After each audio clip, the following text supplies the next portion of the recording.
Good evening. Welcome to What's Your Story? I'm your host, James Ransom Reed Jr. Do we have a good show for you tonight? Tonight we're going to talk about gun safety. This is not a show attacking the Second Amendment. We are not against people owning guns. That's not what this is about. So before you reach for the dial to turn it off, nope. What you're going to learn today from my very special guest is ways to make yourself, your home, and in effect, our society safer. The Avon Police Department has partnered me with Officer Jason Reardon. And Officer Reardon and I have met several times prior to this taping to talk about ways that we can teach people how to protect themselves and how to secure their weapons and how to be safe. That's what this show is about. So please stay tuned and listen to my very special guest, Officer Jason Reardon. Welcome to the show. Jim, thank you very much, sir. Absolutely. Appreciate you inviting me over here. I just want to thank my Chief Paul Melanson, and Lieutenant Schmalberger for allowing me to meet with you all these times throughout the day.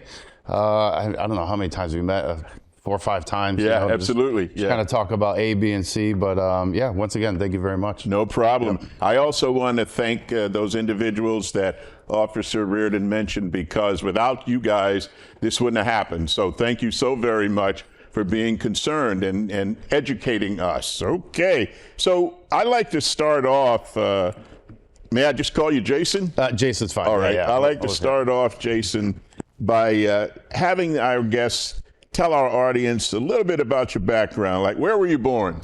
So I was born right here in Farmington. Farmington? Yep. Back then, Farmington was a little bit smaller, you know. No, I was born in Farmington. I grew up on New Britain Avenue. Let's see if people know where Coppermine Road and New Britain Avenue is. That's where I grew up. Stayed there till or after high school, and then moved on from there. Where did you go to high school? So I went to high school at Farmington High, class of 92. Class of 92? Yeah, it was a good class.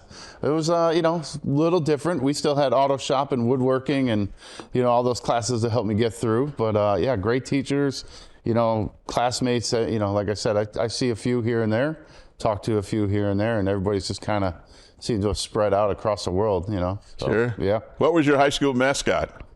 Farmington Indians. Farmington Indians. Yeah, now that's taboo. You can't say that. Yeah, that's right. Yeah. I think they're the River Hawks now. Now they're the River Hawks. Yeah, River Hawks. All right. So, you okay. know, I mean, I understand it, you know, I guess. But it was tough, you know, when I heard about that. And yeah, sure. I actually ran into a woman probably about 5 years ago. Yes. In a grocery store, and she had an old Farmington High School Farmington Indians sweatshirt. And I kind of talked to her for a second. I said, "I'll give you $100 for it." She goes, "No." Nah. I said, "I'll give you $200." I'm always like, "Are you trying to buy a used sweatshirt for $200?" Yeah. Said, yes, I am. Yeah, absolutely. Yeah, sad I didn't keep any of the high school stuff. You don't think about it, you know. If I could only go back. Yeah. So what was a good memory from high school for you? Were you an athlete? Did you play sports, or what did you do? You know what? I played sports up until high school, you know, soccer, baseball, things like that. I got into skiing, I want to say a little bit later than most kids. By the time I got to high school, all I wanted to do was ski. You know, there was plenty of days, and I apologize, Mom, but there were some days I didn't make it to school. You know, when Vermont has 14 inches of fresh snow, sometimes you got to go up there. You got to do what you got to do. Do what you got to do. You got to do what you got to do. Yeah. You know, big skier all through my high school years, even to my adult years. But as I get older, I realize skiing, falling, injury, and it hurts. Yeah. So, yeah, those days are long gone. So, you know, we didn't tell our audience what your title is at the police department. Would you tell them what you do? So currently, I am in the community relations department. So part of my job is exactly this. We want to kind of bridge that gap between what people think they might know about police and Avon, or Avon and police, and get them like the true facts. So I do a lot of work with Gifts of Love. I do work with the food pantry, work with church groups, work with Boy Scouts. You know, my main goal, I think, when I interviewed for the position, just like anything else, you know, I wanted to let people know there's more than Avon than Route 44. You know, there are some people in need, and there's some people that are better off. and why can't one group help the other in some shape or form, you know? So a lot of my time is spent, you know, fielding a lot of phone calls, emails, just people have general questions, or, you know, collecting food, doing some sort of food drive. I had a great gentleman who owns a mortgage company. I don't know if I can give shameless plugs here. Absolutely. So the guys from Movement Mortgage called me up and said, hey, every year we have a end of the year barbecue. I invite all my clients and even some of my competitors, but we do a huge, he goes, we would love to make it like a food drive. And that guy alone filled 4 police cruisers full of food, and not just canned peas and dried potatoes, you know, good food to bring to the food pantry. So that was remarkable, you know. So there's companies out there, I can name a bunch of them that always help us out. We do a lot of work with Special Olympics. That's another big one. Most people don't know, you know, Special Olympics, this is all funded by people right in our own community. So in order to get those vehicles and the transportation and the shirts and the sneakers and the, you know, court time and the field time, you got to be able to have the money to back it up, you know. So like I said, Avon is full of it. There's a lot of good groups out there, so it makes my job easy. You touched on a point that I think is very important. When you think of Avon or up the mountain, you don't really think about hard times and people being hungry. But hunger doesn't discriminate, does it? Nope. No, it doesn't. And, you know, I appreciate and I love the fact that come Christmas time, people are always giving. But, you know, like my mother always said, they're still hungry in July. You know, they still need something in May. You know, kids need shoes. We're doing a huge back to school drive. Walmart was able to donate a bunch of back to school supplies to me. So now I'm going to just give it right back. You know, pencils, pens, books, backpacks, you know, whatever you could think of, you know. So that's a huge cost for some families. You know, you don't think about it, but going to buy a pen or two, but then you need a ruler and then a stapler and notepads, and, you know, now you're talking $100-something for a kid. So if I can give away enough to, you know, 50, 60 students in our town to have them, you know, get through the school year with the supplies, you know, perfect. So again, one group working with another group, you know, helps a third group. So why did you become a police officer? Is that something you always wanted to do? You know what? No, not really. I dreamed. So when I was in high school, I took a youth and law class, and I can't remember the teacher's name, but he was really resonated with the students. You know, he was a great teacher, but he made it sound nice. You know, I grew up in Farmington. It was kind of small at the time. My father knew a lot of the police officers and firemen in town. Yes. So I said, hey, you know what, that looks pretty good. So I originally started going to college for law classes and, you know, normal courses that police officers would take. But in order to pay for that, I needed a job, you know, to help out. So I started cooking, and then next thing I know, I just had this natural talent for cooking. Most people don't know. A few guys at work, they still wonder why I don't cook every day. And by the time I was 19, 20 years old, you know, I was working my way up. I was working in country clubs. At age 22, I was a sous chef at a country club. And next thing I knew, 10, 15 years went by.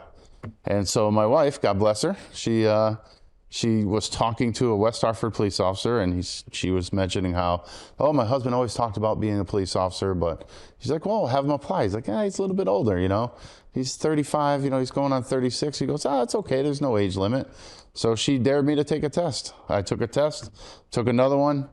Next thing you know, I'm hired here in Avon. So, and a couple guys at work have nicknamed me Peepaw, which is funny because I'm the oldest guy at work almost, but still the youngest on the chain of command. So I love that. Sergeants and lieutenants are younger than me. I love that. You know what? We have to give a shout out to your family, right? You got to do that because I understand you have a daughter. Yes. Right. Yes. She's going to be all over you because of this show. So you got to give them a shout out, your wife and your daughter. So my wife, she works over in Simsbury Public Schools. I think we were talking earlier. So we've been married since 2004. Okay. She comes from upstate New York. I tell people all the time, I'm like, well, you keep driving kind of northwest towards Canada. And when you get to a point where there's more cows than people, that's where she's from. So, and then my daughter's sophomore year, she's finishing up her sophomore year. She plays a variety of sports. Lacrosse right now is big. This fall she'll be going into her volleyball season and then basketball season in the winter. So looking forward to it. I dare say that many people think that the police, being a policeman or a police officer or a law enforcement officer, is all about catching the bad guys. Okay. Yeah. What is the thing most rewarding to you for being a police officer? You know, there's a lot. I would say if I'm in town or even in my own town and someone recognizes me from something we did, whether it be the food drive or like the gifts, you know, for Christmas, or, you know, sometimes I've pulled people over and they've, you know, talked to me at their kid's school. So I go by to watch a Little League game and they're like, hey, how you doing, officer? I'm like, good. He's like, I don't know if you remember me, you kind of pulled me over the other day. And I'm like, oh, geez. He goes, hey, listen, I understand it's your job. I apologize if I was being, you know, a little bit rude. But I mean, who wants to get a ticket? No one does. Nobody. You know? But yeah, so that's pretty much it right there, you know. Like I said, I don't put myself up on such a pedestal that I'm above society or our police department is our way or the highway. It's, you know, we're all, almost everyone I work with is family man, family woman, you know. They have wives, they have husbands, you know, they have dogs. They got to bring their kids to Little League just like everyone else. And so it makes it nice to work in that, you know, environment that we have. So it's a very supportive environment, isn't it? The law enforcement. Oh yeah, yeah. I mean, even amongst ourselves, you know, I wouldn't say that every day we hang out. You know, I've talked to sheriffs from Oklahoma, and yes, you know, on Sundays the wives come down with the food, and the kids are washing the cruisers. We're not there, but you know, we still go to games once in a while. We'll go to a baseball game, or we'll go over to each other's house. You know, we'll go to a concert, things like that. You know, just try to still be, you know, you can have a work friendship, but you can have a personal friendship at the same time. You know, so it's nice. One of the times of the many times we talk, we both have concerns about the escalation of gun violence in our society. Yep. And, you know, we have more guns than people now. And you expressed some ideas about positive things that we could do to work with this situation and to try to keep people safe. Would you want to elaborate on that now, please? Well, that's a lot of elaboration, but that's right. So, you know, for myself personally, and I think coming from most law enforcement, the biggest thing is education, right? Education about gun safety. Guns are you know, there's no coming back from once you pull that trigger, right? So if we can educate our youth when they're young, whether you're a family from hunting, whether you're not a family and you just have your own personal protection at the house, or whether you just despise guns in general, you can still educate people on how to store them properly, how to keep them safe, how to keep them out of hands of kids, because kids are kids. They don't know. They don't realize that once that trigger is pulled, there's no taking it back. You know, so I mean, I appreciate all the politicians put all these laws in place that help educate people, but also you have to, you know, kind of self-educate yourself. You have to also talk to your neighbors. You know, if your neighbor has a gun and you don't like it, okay, that's fine. Or if you had no problem with guns, but you know, when you're talking with your neighbor, it's not a bad thing to ask them, like, hey, you know, I know you moved to the area. Do you have guns in your house? Do you use guns? And I think that's a fair question. I see nothing wrong with it. One of the ladies I met from this group called Moms Demand Action, great folks out there trying to make a difference. Same thing. Yes. They're not pro-gun, anti-gun. They're about gun safety. Yes. And one thing she told me, and I never thought this when my daughter was growing up, she's like, when your child gets to an age where they are now looking to do sleepovers. Yes. And yeah, you might know them from school functions, or you saw them down at the grocery store, you know, things like that. But it's okay to ask them, like, if you have guns in your house. And if you do, are they secure? You know? I mean, I don't know of anybody who just comes home and, you know, puts their gun on the table and then invites kids over to their house. I wouldn't know those people. You know, I wouldn't have those people around me. But those are questions that, as a parent, you should be able to ask and not feel repercussions about it, you know? No, I think that's an excellent point. And if you missed it, he's saying if you have a child that is of an age, whatever that age, where they do sleepovers, you are more than using your common sense and being a parent by asking that family if they have a gun and if it is secure. So I didn't know that until Jason told me that too. I hadn't even thought of that aspect, but it makes a great deal of sense. So right then and there, this show is already worth it because of that piece of information. Let's talk about Connecticut and guns. How does one legally purchase a gun in Connecticut? So Connecticut, I don't want to say has the most strict gun laws, but like most states, to get a legally purchase a gun. So you have a couple things you have to do. One, you have to take a firearm safety course, right? And what does that entail? So those are offered by private groups. They are recognized by the state. If I was a person who could give you the firearm safety, I have to go through the course myself. You have to be certified. Yeah, certified person. Yeah. It's, some break it up over the course of a couple Saturdays. Some you can do it in a one day. There's a little bit of classroom, and then they're shooting the gun itself, right? So once you get that, here in Avon, we have an officer and a detective sergeant who take care of the issuing of the permits. There's some simple paperwork to fill out that the state requires you. We also take your fingerprint and do like a background, right? So when that officer performs the background, there's, very simple questions. Or have you ever been convicted of a felony? Have you had drug charges? Various questions. Some of those questions are immediate, like, nope, they're going to deny you the pistol permit. The person can, you can appeal that decision if you like and go before the board and say, yes, I was convicted of a felony. That was 75 years ago, and that law is now just a misdemeanor or whatever it may be. One of the biggest hurdles, I think, or the problems, issues arise was marijuana. Now marijuana is legal in the state of Connecticut. Recreational, you can walk down the street, you can have it in your house, you can, buy it at the store. Those used to be disqualifiers. So what do you do if 10 years ago you wanted to get a firearms, but you were arrested for marijuana? Now it's legal, so you can go back into the process. And then from there, like I said, once you are issued your permit, there you go. You got to get it. You can get 5 guns, 2 guns, 3 guns, whatever it may be. What are the requirements for storing a gun in your home, Jason?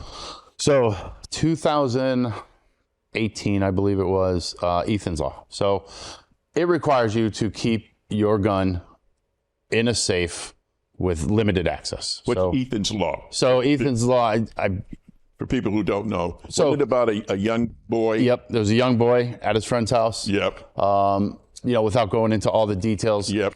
They were be able to access a weapon. Yep. Gun went off, and there we go. Okay. Right, like all right. Okay. Once that trigger's pulled, you can't take it back. So as a result of that. Yep. Okay. So now we have very, very strict rules of how to store your weapon. So like I said, in a safe, not access to children. So great thing about nowadays technology, they have thumbprint ones, boom, thumbprint. So only myself or you, say you're in the household. No children, they could put their thumb there all day. It's not going to work. They have backups of a code just in case the thumbprint doesn't work, things like that. Same thing with vehicles. You can't just leave your gun on your floorboard of your car. It has to be secured in your car.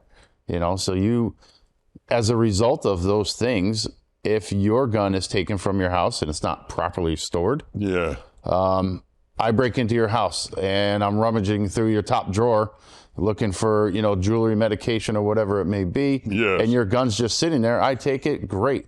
Next day, I'm down in the streets. I get in a confrontation with someone, and I use your gun in a crime, shoot, hurt someone, kill someone, whatever.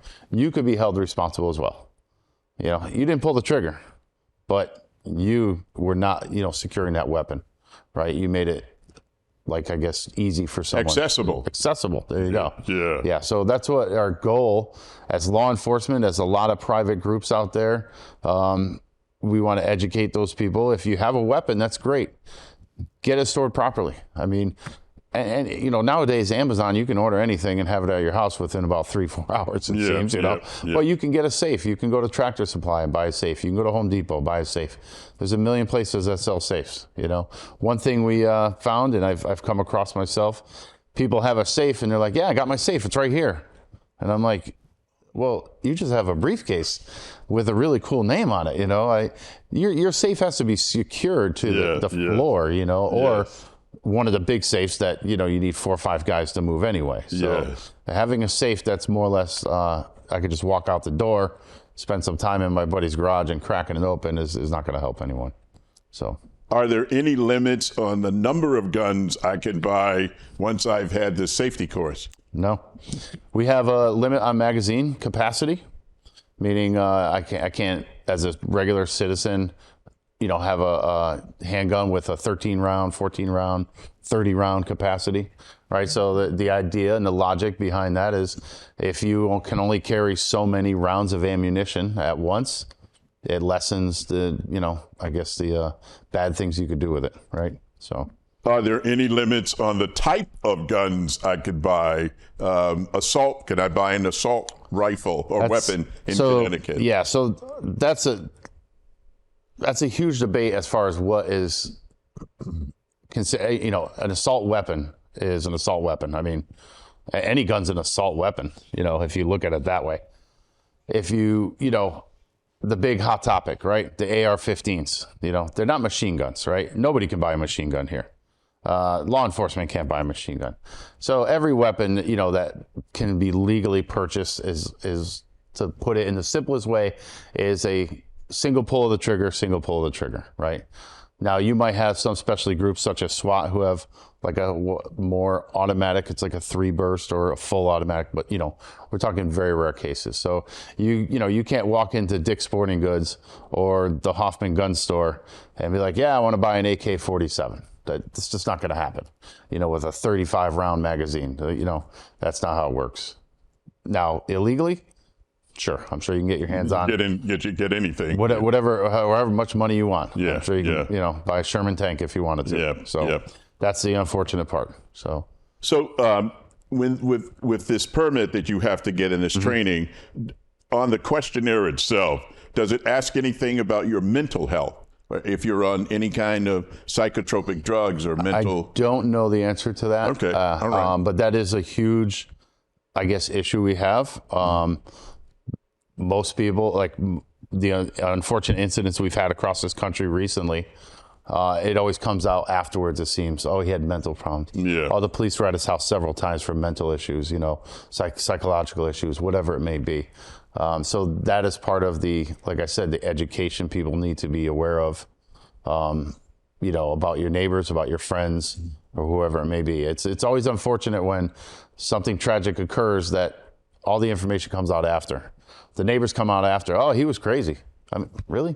You never called the police once, though, on your crazy neighbor, huh? So, but people don't want to offend other people. So that's a problem. I had one of many interesting conversations with you when you explained to me, and I would think, not to speak for my audience, but I would think some of them thought like I did.